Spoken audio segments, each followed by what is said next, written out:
Kembali di dua sisi, saya ingin langsung ke Bang Patra. Bang Patra, ini kenapa pihak dari Pak Hasto ini mengajukan pra-peradilan? Karena tidak sah.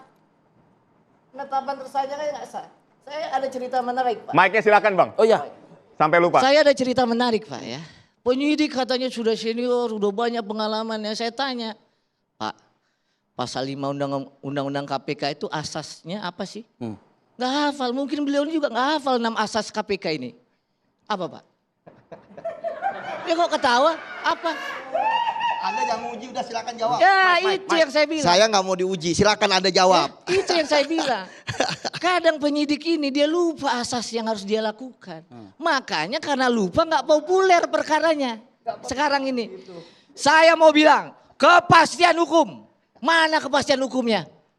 Ya, orang sudah inkrah dicari lagi siapa lagi nih. Yang kedua, keterbukaan. Transparan gak nih barang? Ya. Sampai sekarang hari ini nggak ada alasan tuh penyidik bilang kenapa belum ditangkap Harun Masiku. Udah 5 tahun, Pak. Makanya saya sering bilang tuh kalau belum ketangkap ada 2 cuman. Nggak ditangkap atau memang sengaja nggak ditangkap. Nggak ada keterbukaannya. Akuntabilitas nggak begini. Kusnadi nggak dipanggil sebagai saksi, nggak ada apa-apa. Dibilang pakai masker, dipanggil Bapak. Saya namanya kalau Bapak bos dipanggil Bapak, jalan Pak. Oke. Iya kan? Kepentingan umum, masih banyak kepentingan umum yang banyak. Proporsionalitas, anggaran berapa dikeluarkan untuk perkara yang nilainya 200 juta. Dan penghormatan terhadap hak asasi manusia. Jadi yang saya mau bilang, kenapa nggak populer? Terbelah masyarakat dan bisa nggak percaya ini dan banyak katanya ada unsur-unsur politis di belakangnya karena memang tidak logis, tidak benar, tidak populer, Pak. Oke, jadi ini yang disampaikan oleh Bang Patra narasumber saya ini sudah cukup konkret begitu. Nah, saya minta lah kepada Bang Yudi. Selamatkan penyidik-penyidik Anda yang masih ada di dalam KPK itu saat ini karena itu sudah dibuka oleh secara gamblang nih. Ya itu kan pendapatnya Pak Patra. Kan belum tentu benar juga. Itu yang pertama. Artinya profesionalitas dari penyidik itu bukan pasti pendapat ada. saya, Pak. Sekarang giliran saya ngomong, Itu Bang. fakta yuridis. Ya, silakan. Fakta yuridis, ulang terus. Fakta yuridis di persidangan. Tidak ada saksi-saksi, alat bukti 184 KUHP dan juga keterangan maupun petunjuk yang menyatakan Pak Hasto terlibat, bukan Patra. Baik. Anda terjebak di masa lalu, sekarang udah ada bukti baru. Bukti Jangan baru terjebak dari di masa mana? lalu, romantisme masa lalu gitu Apa kan. yang Itu dimaksud bukti pertama. baru? Kemudian Apa yang dimaksud bukti baru? sekarang giliran siapa nih? Bukti baru adalah satu novum, Patra, satu Patra. bentuk di mana Ini pada kesempatan saat untuk Bang itu Yudi. tidak Baik. Oke. tidak Jadi ada penyidik yang ya bisa ketika dia sudah mengajukannya. menetapkan Pak Hasto sebagai tersangka ya tentu dia sudah mempunyai alat bukti, itu yang pertama. Ya, kemudian yang kedua bahwa penyidik saya lihat kan juga sudah profesional lah ya kan dalam melaksanakan tugasnya. Ketika mau diuji di pra-peradilan ya saya pikir silakan. Ya kemudian tuduhan-tuduhan, saya malah lebih suka yang seperti sekarang, pra-peradilan gitu ya. Kenapa? Karena tuduhan-tuduhan kan nggak terbukti. Ya akhirnya sekarang bermain di ranah hukum. Tuduhan yang mana ya yang kan? saya bilang tuduhan? Loh enggak kan tuduhan-tuduhan politis, tuduhan-tuduhan dan sebagainya kan nggak terbukti. Bukan saya tadi ya. Ya enggak lah. Ya kan nggak terbukti. Nah sekarang kan bermain di ranah pra-peradilan. Di situ kan nanti akan diuji. Apakah penetapan tersangka dari penyidik KPK itu benar atau tidak.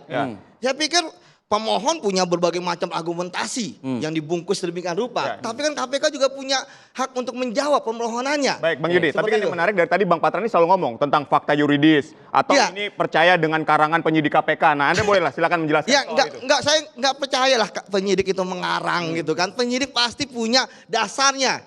Ya, penyidik punya buktinya, punya dokumennya. Kenapa bahkan saya keterangan bilang, Pak? taruh.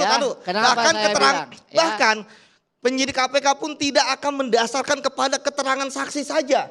Sebab saksi pasti akan mencabut ketika misalnya ada tekanan, ketika nasi dia berubah, itu pasti. Jadi gitu ada kan. barang bukti ya? Pasti ada lain yang mendukung. penyidik ini kan kredibel ya. Ya kredibel lah. Kan mereka bukan anak kemarin sore dalam penyidikan. Nggak mungkin ada rekayasa di KPK.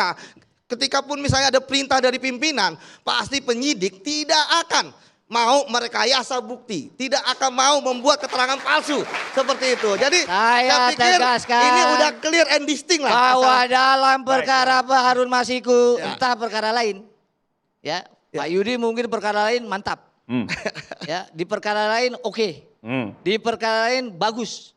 Tapi yang saya bisa pastikan, dalam perkara yang melibatkan klien kami, Pak Hasto Kristianto, tidak logis, tidak benar, dan tidak populer. Oke, jadi Anda mengatakan pra peradilan nanti akan membuktikan segalanya, begitu? Nanti kita main 21 Januari 2025. Tapi yakin nggak pra peradilan menang? Kalau tadi Anda mengatakan fakta Sudah yuridis. kurang lagi Anda mendengar saja. Saya Pak, ya belum pernah dalam karir saya sebagai lawyer KPK mengeluarkan 4 sprindik. 2020, 2023, 2000 kemarin 2004. Desember 2 tanggal 23 ya.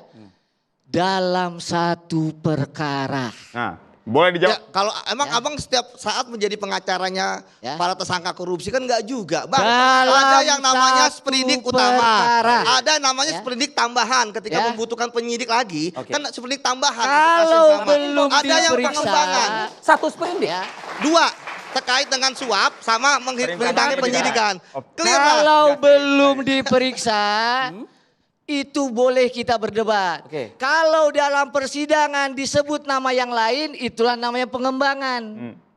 Itu harus dipahami begitu, Pak. Kan pengembangan itu secara sejajar, ya. Proses peristiwanya sama, ada di Malang tuh, sampai 1 bus tuh. Boleh dia masing-masing. Tetapi kalau sudah buktinya diuji, lalu fakta yuridisnya tidak terlibat, jangan masuk ruangan tiba-tiba, kita cari lagi yuk. Itulah yang namanya melukai asas kepastian hukum. Gitu loh. Bang, jadi hukum itu kepastian harus hukum walaupun itu, langit runtuh. Sepakat kan, Bang? Makanya saya bilang, mana yang masyarakat lebih percaya? Antara bukti-bukti yang sudah diuji di persidangan menjadi fakta-fakta yuridis dengan karangan penyidik. Oke, baik. Itu aja. Ya, terakhir Anda. Penyidik kan tugasnya nggak melakukan karangan indah gitu ya. Penyidik melengkapi berkas yang nantinya akan diuji di persidangan. Itu sebabnya kenapa KPK kan ada penyidik, ada jaksa. Jaksa sudah menemani dari proses awal.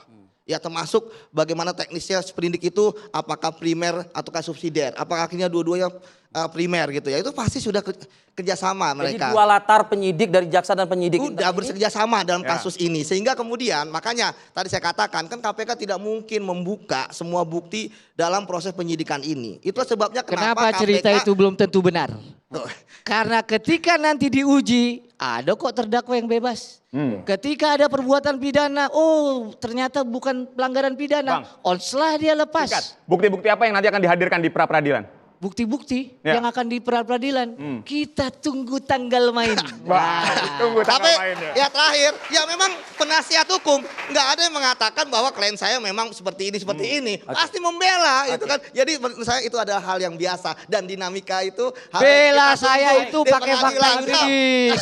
Jangan ngarang. Baik pemirsa, mudah-mudahan dari dialog kita pada malam hari ini ini semakin menguatkan aparatur hukum kita. Betul. Ya, artinya kita percayakan kepada sebuah lembaga dan silahkan mungkin semua tim yang terlibat dalam perkara kasus Harsianto memperjuangkan ya haknya masing-masing. Dan pro dan kontra ini juga merupakan hal yang biasa. Hadapi perbedaan ini dengan sikap yang bijaksana tentunya. Terima seperti kasih dalam program Dua Sisi kita kali ini. Terima kasih kepada seluruh narasumber kami yang sudah bergabung bersama kami di program Dua Sisi. Boleh saling bersalaman biar kita menunjukkan indahnya perbedaan. Wow. Akhir kata, saya Arif Fadil. Dan saya Aditya Nugroho. Pamit undur diri, sampai jumpa minggu depan di program Dua Sisi.